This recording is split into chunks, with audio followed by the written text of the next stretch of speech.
আউযুবিল্লাহি মিনাশ শাইতানির রাজিম বিসমিল্লাহির রহমানির রহিম। সুপ্রিয় শিক্ষার্থীরা, আসসালামু আলাইকুম ওয়া রাহমাতুল্লাহি ওয়া বারাকাতুহু। আশা করি তোমরা যে যেখানে আছো সুস্থ আছো, নিরাপদে আছো। আমি মোহাম্মদ আতিকুর রহমান, প্রভাষক পদার্থবিজ্ঞান, হাপানিয়া KM ফাজিল ডিগ্রি মাদ্রাসা সাফায়াত নওগাঁ।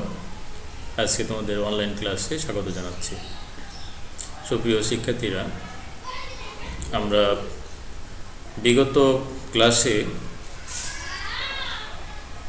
ভেক্টর নিয়ে বেশ কিছু আলোচনা করেছিলাম। তারই ধারাবাহিকতায় আজকে তোমাদের চতুর্থ দিনের ক্লাস। আজকে পাঠের বিষয় স্কেলার গুণন, দ্বিতীয় অধ্যায়, পাঠ 4। এই বিষয় নিয়ে তোমাদের সাথে আজকে আলোচনা করব। সুপ্রিয় শিক্ষার্থীরা, তোমরা আজকের পাঠের শিখন ফলগুলো জেনে নাও। এই পাঠ শেষে শিক্ষার্থীরা স্কেলার গুণন ব্যাখ্যা করতে পারবে এবং ডট গুণনের সূত্রের ব্যবহার জানতে পারবে। আজকের পাঠের বিষয় স্কেলার গুণন। আমরা প্রথমে জেনে নেই যে আসলে ভেক্টর গুণন কয় ধরনের হতে পারে। ভেক্টর গুণন দুই ধরনের, একটি হচ্ছে স্কেলার গুণন, অপরটি হচ্ছে ভেক্টর গুণন। আমরা প্রথমে জেনে নেই স্কেলার গুণন কি। দুটি ভেক্টরের গুণফল যদি একটি স্কেলার রাশি হয়, তাহলে এ ধরনের গুণনকে স্কেলার গুণন বা ডট গুণন বলে। এই গুণফলের মান রাশিদ্বয়ের মান ও এদের মধ্যবর্তী কোণের কোসাইনের গুণফলের সমান। অনুরূপভাবে আমরা যদি ভেক্টর গুণন কাকে বলে জানতে চাই, তাহলে আমরা বলবো দুটি ভেক্টরের গুণফল যদি একটি স্কেলার রাশি হয়, দুটি ভেক্টরের গুণফল যদি একটি ভেক্টর রাশি হয়, তাহলে এই ধরনের গুণনকে বলা হয় ভেক্টর গুণন বা ক্রস গুণন। এই ধরনের গুণফলের মান, এ গুণফলের মান রাশিদ্বয়ের মান এবং এদের অন্তর্বর্তী কোণের সাইনের গুণফলের সমান, এবং এরা ডানহাতি স্ক্রু নিয়ম মেনে চলে। আমরা আজকে যেহেতু স্কেলার গুণন নিয়ে কথা বলবো, এই বিষয় নিয়েই আমরা বিস্তারিত আলোচনার দিকে ফিরে যাচ্ছি।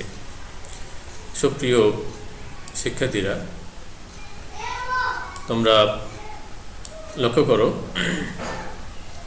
এখানে দুটি ভেক্টর দেখানো হয়েছে, একটি এ ভেক্টর, অপরটি বি ভেক্টর, এবং তাদের মধ্যবর্তী কোণ থিটা ধরা হয়েছে।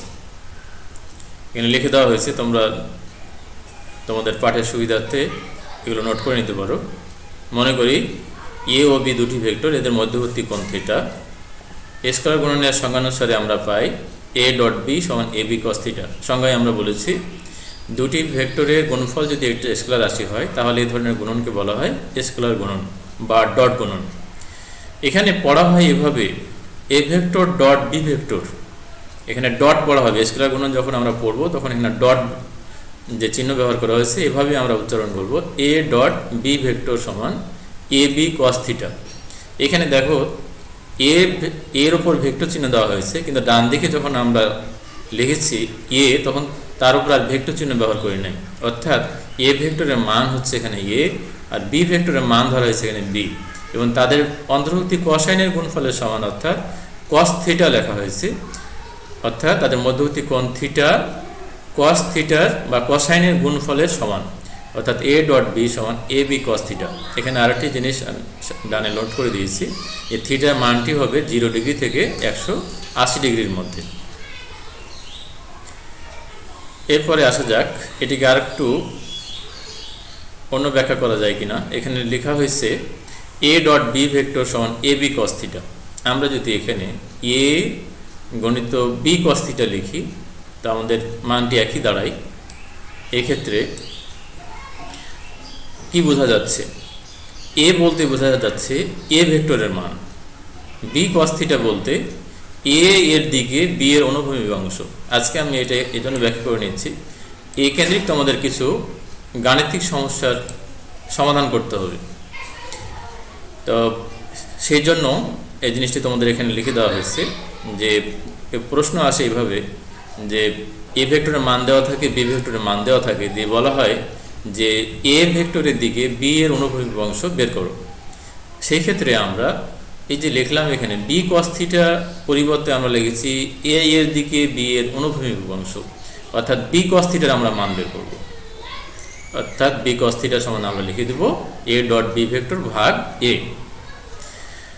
এটিকে এভাবেও লেখা যায় যে এ ভেক্টরের মান গুণিত এ ভেক্টরের উপর বি এর লম্ব অভিক্ষেপ, এই দুটি কথা একই অর্থ বহন করে। আবার এ ডট বি ভেক্টর সমান এ বি কস থিটা সমান বি গুণিত এ কস থিটা, এটিও লেখা যায়। এক্ষেত্রে আমরা বি বলতে বুঝবো বি ভেক্টরের মান, এবং এ কস থিটার অর্থ লিখব বি ভেক্টরের দিকে এ ভেক্টরের অনুভূমিক অংশ। আগের যেভাবে আমরা একটু বর্ণনা করলাম অনুরূপভাবে একই বর্ণনা দিতে পারি এখানে, যে বি ভেক্টরের মান গুণিত বি ভেক্টরের উপর এ ভেক্টরের লম্ব বিক্ষেপ। সুপ্রিয় শিক্ষার্থীরা, এরপরে আমরা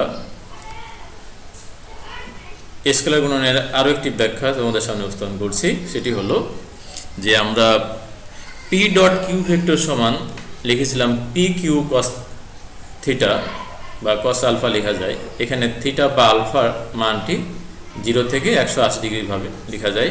এটিকে আমরা এভাবে লিখতে পারি বিপরীতভাবে, যে কিউ ডট পি ভেক্টর যেমন কিউ পি কস আলফা বা কস থিটা। তো এখানে এই পি ডট কিউ আর এখানে লিখলাম কিউ ডট পি, ডান দিকে পি কিউ কস আলফা, এখানে লিখলাম কিউ পি কস আলফা। মূলত এরা একই অর্থ বহন করে। আমরা এই 2 নম্বর সমীকরণকে এইভাবে লিখতে পারি যে কিউ ডট পি ভেক্টর সমান পি কিউ কস আলফা, কারণ পি আগে লেখা পরে লেখার মধ্যে কোনো পার্থক্য নেই। তো আমরা এখন যদি দেখি যে বাম দিকে আমরা লিখেছিলাম পি ডট কিউ, এখানে লিখেছিলাম কিউ ডট পি, ডান দিকের কিউ পি কস আলফার পরিবর্তে আমরা লিখলাম পি কিউ কস আলফা, অর্থাৎ ডান দিকের সমীকরণটি একই দাঁড়ালো। অর্থাৎ আমরা পি ডট কিউ সমান 1 এবং 3 সমীকরণকে সমীকৃত করে লিখতে পারি পি ডট কিউ সমান কিউ ডট পি। অর্থাৎ এটা এখানে এভাবে বোঝানো হলো যে পি এর স্থানে কিউ এবং কিউ এর স্থানে পি ভেক্টর, অর্থাৎ তারা কি করলো, বিনিময় করলো। অর্থাৎ স্কেলার গুণন বিনিময় সূত্র মেনে চলে।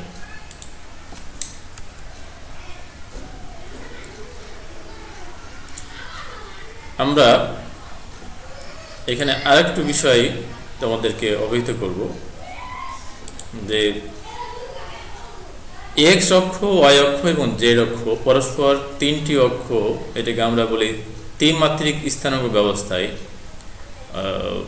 এক্স অক্ষের দিকে একক ভেক্টর আই, ওয়াই অক্ষের দিকে একক ভেক্টর জে এবং জেড অক্ষের দিকে একক vector K. I J K এই 3টি ভেক্টরকে বলা হয় আয়তকার একক ভেক্টর। প্রিয় শিক্ষার্থীরা, তোমরা নিঃসন্দেহে জানো যে আই এর সাথে জে এর মধ্যবর্তী কোণ 90 ডিগ্রি, জে এর সাথে কে এরও মধ্যবর্তী কোণ হচ্ছে 90 ডিগ্রি, কে এবং আয়ের মধ্যবর্তী কোণ এখানে হচ্ছে 90 ডিগ্রি। চিত্রে যদিও তোমরা হয়তো মনে করতে পারো যে না, এখানে তো আই জে কে এদেরকে তো আমরা সমান দেখছি না আর কি। চিত্রে আই জে কে এই 3টি কোণ সমান মনে না হলেও বাস্তব অর্থে আমরা যদি তোমাদের একটি ঘরের কর্নারের সাথে বর্ণনা দেই, এক ঘরের এক কর্নারকে যদি আমরা এক্স অক্ষ, একটিকে ওয়াই অক্ষ এবং দাঁড়িয়ে যে রেখাটি থাকে সেটাকে জেড অক্ষ চিন্তা করি, তাহলে কিন্তু তোমরা দেখবে সেখানে প্রতিটি কোণের মান 90 ডিগ্রি করেই হয়। এবং আমরা এই ব্যাখ্যাটুকু তোমাদেরকে এর আগে পাঠে তোমাদেরকে জানিয়েছিলাম। তো আজকে এখানে স্কেলার গুণনের ব্যাখ্যার ক্ষেত্রে এগুলো কতটুকু প্রয়োজন বা কী প্রয়োজন লাগতে পারে। আমরা যেমন এর আগে পাঠে তোমরা একটু আগে বললাম যে এ ডট বি ভেক্টর সমান এ বি কস থিটা। এখানে যদি আমরা এ এবং বি এর পরিবর্তে আই এবং জে যদি ব্যবহার করি, আর সেখানে কি হবে দেখো, পরস্পর সমকোণে অবস্থিত 3টি অক্ষ বিবেচনা করি, এরা যথাক্রমে এক্স ওয়াই জেড। মনে করি এই 3টি অক্ষ বরাবর সূচিত 3টি একক ভেক্টর যথাক্রমে আই জে এবং কে। এদের গুণফল বের করি। দেখো লেখা হচ্ছে I dot I I dot I, তোমরা জানো যে আই হচ্ছে একক ভেক্টর, তাহলে একক ভেক্টরের মান কি হবে? একক ভেক্টরের মান 1 এবং আই ডট আই তার মানে 1 গুণিত 1। দেখো এখানে আই ডান দিকে আমরা মোট চিহ্ন ব্যবহার করে টুপি চিহ্ন দেওয়া হয়েছে আয়ের উপর, তার মানে এখানে আই ভেক্টরের মান প্রকাশ করা হয়েছে, এখানে আই ভেক্টরের মান প্রকাশ করা হয়েছে। এবং আয়ের সাথে আয়ের মধ্যবর্তী কোণ হচ্ছে 0 ডিগ্রি। তো সেই কারণে আই ডট আই ভেক্টরের সমানচিহ্নতে লেখা হয়েছে আই একক ভেক্টর এর মান প্রকাশ দেওয়া হয়েছে, এখানে আই ভেক্টর মান প্রকাশ করা হয়েছে cos 0 ডিগ্রি, অর্থাৎ আই এবং আই এদের মধ্যবর্তী কোণ 0 ডিগ্রি। আমরা যদি cos 0 ডিগ্রির মান 1, আই ভেক্টরের মান 1, এখানে আই একক ভেক্টরের মান 1, 3টি 1 গুণ করে 1, অর্থাৎ আই ডট আই সমান আমরা এখানে 1 পেলাম। যেহেতু একই অক্ষ বরাবর দুটি একক ভেক্টরের মধ্যবর্তী কোণ 0, এই জন্যই আমরা এখানে cos 0 ডিগ্রি ব্যবহার করেছি। অনুরূপভাবে যদি আমরা আয়ের পরিবর্তে জে ব্যবহার করি, অর্থাৎ জে ডট জে, সেক্ষেত্রেও কিন্তু আমরা 1 লিখতে পারবো, এখানে যেভাবে লিখলাম। অনুরূপভাবে কে ডট কে, এখানেও কিন্তু আমরা 1 লিখতে পারবো। তাহলে দেখো তোমরা একটা সূত্র পেয়ে গেলে যে আই ডট আই, এখানে আই ডট আই লিখলাম, জে ডট জে এখানে 1 লিখলাম, কে ডট কে এখানে লিখলাম, আই ডট আই এর মান 1, জে ডট জে এর মান 1, কে ডট কে এর মান 1। আমরা এক লাইনে আই ডট আই সমান জে ডট জে সমান কে ডট কে সমান আমরা কি লিখতে পারবো? 1। তাহলে গাণিতিক সমস্যার ক্ষেত্রে এই ধরনের যদি আমাদের কাছে কোনো প্রবলেম আসে যে আই ডট আই সমান আমরা কি লিখবো, সেই ক্ষেত্রে তোমরা অবশ্যই কি লিখবা? আই ডট আই এর মান লিখবা 1। আচ্ছা, অনুরূপভাবে দেখো এখন আমরা আয়ের সাথে আয় তুলনা করেছি, এখন আয়ের সাথে আয় তুলনা করে যদি আয়ের সাথে আমরা জে তুলনা করেছি, সেক্ষেত্রে কি হবে?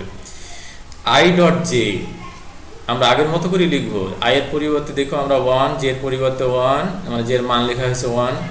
আর এখানে দেখো আয়ের সাথে যখন জে তুলনা করি, তাদের মধ্যবর্তী কোণ কত ডিগ্রি হচ্ছে? 90 ডিগ্রি। তাহলে আই আর জে এর মধ্যবর্তী কোণ যেহেতু 90 ডিগ্রি, আমরা লিখবো এখন cos 90 ডিগ্রি। তাহলে cos 90 ডিগ্রির মান কত? 0। তাহলে আই এর মান লিখছিলাম 1, তাহলে এখানেও 1, তাহলে 1 গুণিত 1 গুণিত 0, তার মানে কি দাঁড়াচ্ছে এখানে? 0। তাহলে তোমরা বুঝতে পারতেছো এখানে যদি একই ভেক্টর হয়, অর্থাৎ আই ডট আই যদি অনুরূপ একই ভেক্টর হয়, সেক্ষেত্রে আমরা আই ডট আই সমান 1 পেয়েছিলাম। যখনই বিপরীত হয়ে গেল আয়ের সাথে জে, তখন তাদের মধ্যবর্তী কোণ 90 ডিগ্রি হওয়ার কারণে আমরা আই ডট জে সমান লিখলাম এখানে 0। অনুরূপভাবে জে ডট কে সমান 0, কে ডট আই সমান 0। তাহলে আমাদের আবার আগের মতো আমরা সূত্র লিখতে পারি যে আই ডট জে সমান জে ডট কে সমান কে ডট আই সমান 0। শিক্ষার্থীরা,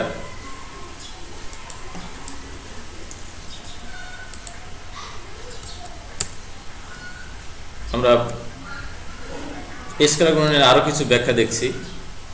দেখো এখানে লেখা হয়েছে স্কেলার গুণফল দেওয়া হয়েছে, মনে করি এ ভেক্টর বি দুটি ভেক্টর,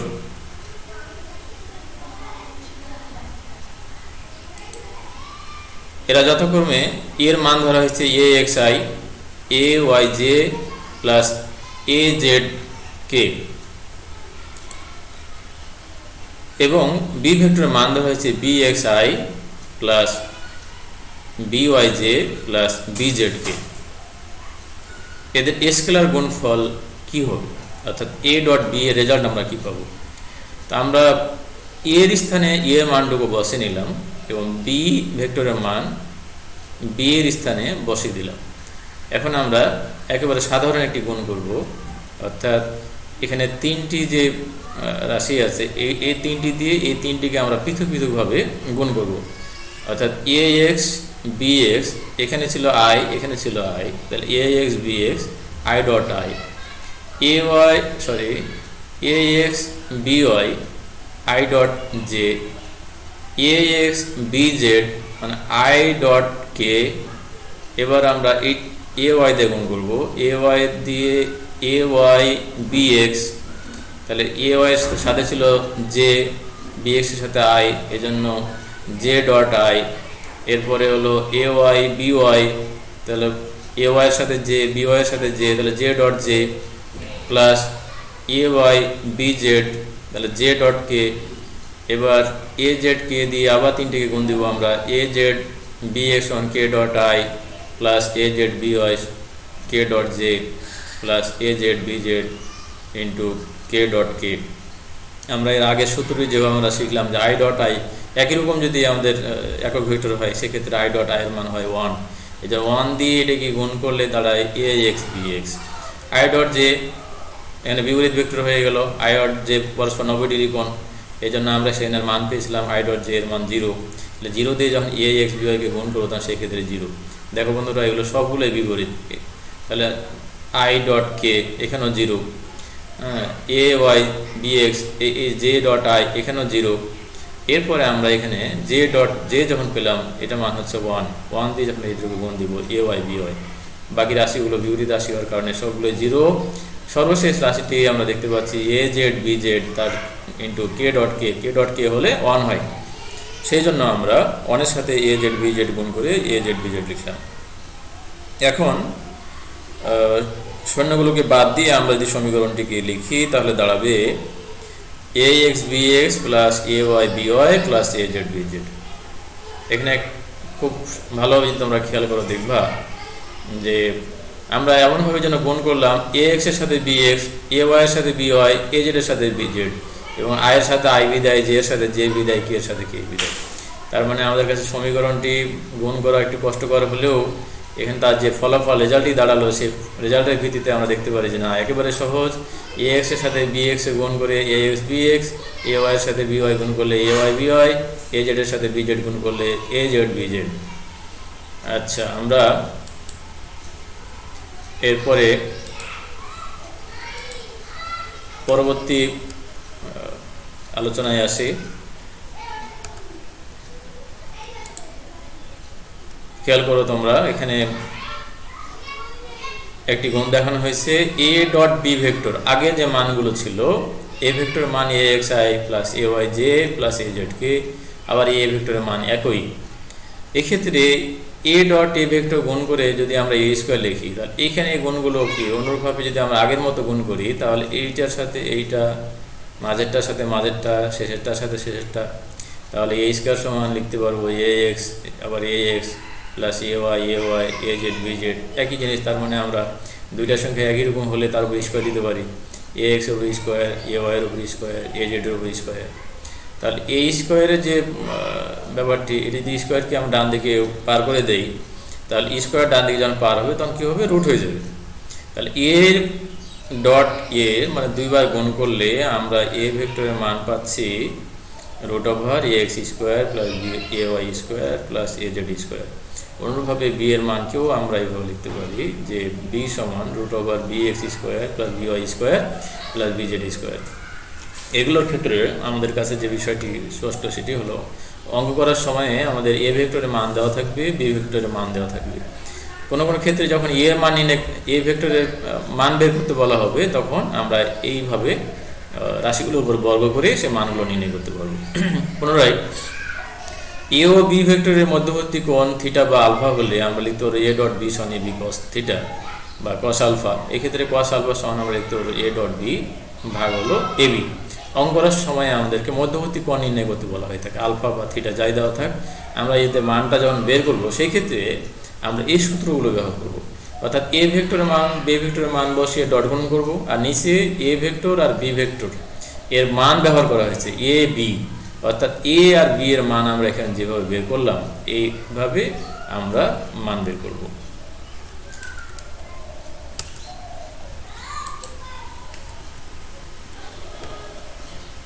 আমরা একটা গাণিতিক সমস্যা দেখি। এ ভেক্টরের মান ধরা হয়েছে 9i plus J minus 6k, আর বি ভেক্টরের মান ধরা হয়েছে 4i minus 6j plus 5k। ভেক্টরটির গুণফল নির্ণয় করো এবং দেখো যারা পরস্পরের লম্ব। আচ্ছা, দেখো এ ডট বি ভেক্টর আমরা সূত্র শিখেছিলাম a x b x plus A y b y plus A z b z. তোমরা ইচ্ছা করলে এ ভেক্টরের মান বি ভেক্টরের মান বসিয়েও দুটি রাশিকে গুণ করতে পারো।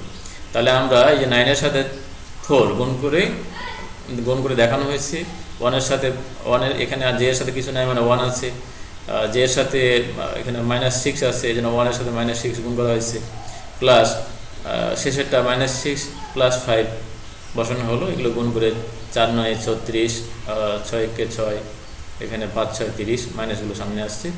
এখন হিসাব করে দেখা যাচ্ছে যে 36 আর 30 আর 6 গুণ করে আবার 36 যোগ করে 36, 36 বিয়োগ 34 সমান কত আসছে? 0। দেখো বন্ধুরা, এ ডট বি সমান আমরা শিখেছিলাম এ বি কস থিটা। তো কস থিটা যদি এ কস থিটা সমান আমরা এই যে রেজাল্টটা পেলাম কি 0, এই 0টা যদি আমরা এখানে বসাই, তোমরা এখন খেয়াল করো যে এ আর বি এর মান কিন্তু 0 নয়। আমরা কস থিটা এইখানে খেয়াল করো যে কস থিটা আর কি, কস থিটা সমান কস 90 ডিগ্রি লেখা হয়েছে, অর্থাৎ যে উভয় দিক থেকে কস বিদায় করলে থিটা সমান 90 ডিগ্রি, অর্থাৎ এরা পরস্পরের উপর যে লম্ব, এটা আমরা এখান থেকে বুঝতে পারছি যে ডট গুণ করে যদি কোনো শূন্য পাওয়া যায়, এ ডট বি সমান এ বি কস থিটা, যদি আমরা এ আর বি এর ডট গুণনে 0 পাই, তাহলেই কিন্তু আমরা বলে দিতে পারি যে এ ডট বি সমান এ বি কস থিটার সমান, যেহেতু শূন্য হলে এরা পরস্পর যেহেতু ডট গুণ করে যদি 90 ডিগ্রি, মানে তাদের মধ্যবর্তী কোণ 90 ডিগ্রি, সেই হিসাব করে বলতে পারি। অথবা আমরা এইভাবে মান বের করে কস থিটা সমান ওই কস 90 ডিগ্রি, কস উভয় দিক থেকে বিদায় করে থিটা সমান 90 ডিগ্রি দিয়ে আমরা প্রমাণ করে বলতে পারি যে এ আর বি পরস্পর লম্ব আর কি, পরস্পর উপর লম্ব। তোমরা অন্যান্য গাণিতিক সমস্যাগুলো এভাবে সলভ করতে পারো। সুপ্রিয় শিক্ষার্থীরা, আজকে স্কেলার গুণন সম্পর্কে মোটামুটি একটু আলোচনা হলো। তো নেক্সট যখন আমরা ভেক্টর গুণন নিয়ে কথা বলবো, তখন আরও কিছু বিষয় তোমাদের সাথে আলোচনায় আসবে এবং সেগুলো সম্পর্কে আরও বিস্তারিত জানতে পারবে। তোমরা আজকে যে পার্ট তোমাদের সামনে আলোচনা করা হলো, এই আলোচনার ভিত্তিতে তোমরা এই অঙ্কগুলো নিজেরা চেষ্টা করবে। যে আমি দুটি অঙ্ক দিয়েছি, এক নম্বর অঙ্ক হচ্ছে এ ভেক্টরের মান দেওয়া হয়েছে, বি ভেক্টরের মান দেওয়া হয়েছে দিয়ে, এবং আরেকটি ক্ষেত্রে 2 নম্বরে এ ভেক্টরের মান দেওয়া হয়েছে, বি ভেক্টরের মান আলাদাভাবে দেওয়া হয়েছে। দেওয়ার পরে প্রশ্ন করা হলো তোমাদের এ ডট বি সমান কত, মানে 1 নম্বর অঙ্কের ক্ষেত্রে কি হবে এবং 2 নম্বর বি এর ক্ষেত্রে এ ডট বি সমান কত হবে। তোমরা নিজেরা এটা বাসাতে চেষ্টা করবে এবং করার চেষ্টা করবে, খাতায় লিখে রাখবে। তোমরা আমার এই অনলাইন ক্লাস শেষে তোমরা কমেন্টস করে কিংবা তোমার খাতার তোমরা অঙ্কগুলো করবে, খাতার ছবি তুলে তোমরা আমার মেসেঞ্জারে দিতে পারো, আমি তোমাদের সমস্যাগুলো দেখে নিতে পারবো। আরেকটি অঙ্ক তোমরা চেষ্টা করবা যে এখানে এ ভেক্টরের মান দিলাম এবং বি ভেক্টরের মান দেওয়া হয়েছে, দেওয়ার পরে এ ও বি এর মধ্যবর্তী কোণ কত হবে, যে আমরা সর্বশেষ যে অঙ্কটি করলাম আর কি। এইভাবে তোমরা নিজেরা চেষ্টা করে দেখতে পারো যে অঙ্কগুলো তোমরা পাচ্ছ কিনা। তো এইটুকু তোমরা চেষ্টা করো, আর বাসায় পড়াশোনা চালিয়ে যাও, বাইরে ঘোরাফেরা কম করো। আমরা লক্ষ্য করছি করোনার দ্বিতীয় ঢেউ শুরু হয়েছে, এই সময় বাইরে ঘোরাফেরা করা মোটেও নিরাপদ নয়। বাইরে যাওয়ার সময় অবশ্যই মাস্ক ব্যবহার করবে এবং বাসায় ফিরে অবশ্যই হাত বারবার সাবান দিয়ে অন্তত 20 সেকেন্ড তোমরা এটাকে দেওয়ার চেষ্টা করবে এবং সকল প্রকার সমস্যা থেকে বা সকল প্রকার ঝুটঝামেলা থেকে একটু দূরে থাকার চেষ্টা করবে, ভিড় এড়িয়ে চলবে, নিরাপদে থাকার সর্বদা চেষ্টা করবে। আমি তোমাদেরকে এই উদাত্ত আহ্বানটুকু করবো যে তোমরা এই করোনার এই মহামারীতে প্রয়োজন ছাড়া আর কি বাইরে মোটেও বের হবে না, এই আশাবাদ ব্যক্ত রেখে তোমাদের সুস্বাস্থ্য এবং দীর্ঘায়ু কামনা করি আমি আজকের এই সংযুক্ত ক্লাস, অনলাইন ক্লাস শেষ করছি। আল্লাহ হাফিজ, সবাইকে অসংখ্য ধন্যবাদ।